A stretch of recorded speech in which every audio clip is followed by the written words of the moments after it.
ফর্মে না থাকায় আইসিসি চ্যাম্পিয়ন্স ট্রফিতে বাংলাদেশ দলে জায়গা হয়নি লিটন কুমার দাসের। তবে জাতীয় দলের হয়ে পারফর্ম করতে না পারা লিটন বিপিএলে যেন ফিরে পেয়েছেন ছন্দ। প্রথম দিকে স্ট্রাগল করা লিটন এখন যেন খেললেই রান পাচ্ছেন। তেমনই এক সেঞ্চুরির পর এবার আবারও তুলে নিলেন 50। বিপিএলের 11তম আসরে ঢাকা ক্যাপিটালসের হয়ে খেলছেন লিটন দাস। টেবিলের তলানিতে থাকা ঢাকার হয়ে শুরুতে লিটন দাসের ব্যাটেও রান ছিল না, যার ফলে আগে থেকে ফর্মে না থাকার লিটন দাস চ্যাম্পিয়ন্স ট্রফির দলে বিবেচিত হননি। লিটন দাসও সহজেই বিষয়টি মেনে নিয়েছিলেন। তবে বাদ পড়ার পর বিষয়টি মেনে নিলেও সকল রাগ হয়তো ব্যাট হাতেই মেটাচ্ছেন এই টাইগার ব্যাটার। বিপিএলে একের পর এক বড় ইনিংস খেলে যাচ্ছেন। এক 50 ও দুর্দান্ত এক সেঞ্চুরির পর এবার আবারও পেলেন 50-র দেখা।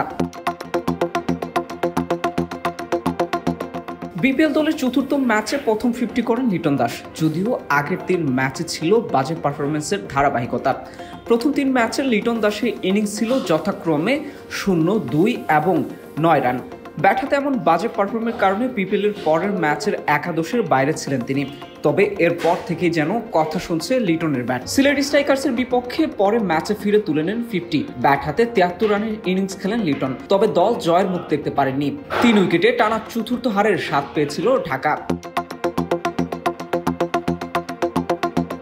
শাকিব খানের মালিকানাধীন দল ঢাকা ক্যাপিটালস প্রথম জয়ের দেখা পায় নিজেদের 6ষ্ঠ ম্যাচে। এই ম্যাচে বিপিএলের ইতিহাসের সর্বোচ্চ রানের রেকর্ড গড়া ঢাকার হয়ে অপরাজিত 125 রানের ইনিংস খেলেছিলেন লিটন দাস। 73 রানের ইনিংসের পর অপরাজিত 125 লিটন দাসের টানা 2 ইনিংসই আলোচনার জন্ম দেয়। ঘোষণা হয়ে যাওয়া চ্যাম্পিয়ন্স ট্রফির দলে লিটনকে আবারও নেওয়া হবে কিনা সেটা নিয়েও তৈরি হয় নানা আলোচনা। যদিও পরের ম্যাচে ফরচুন বরিশালের বিপক্ষে হেরে যাওয়া ম্যাচে ব্যাট হাতে রান পাননি লিটন দাস। 17 বলে 13 রান করেই ফিরতে হয়েছিল সাজঘরে। তবে আবারও রানের দেখা পেলেন লিটন।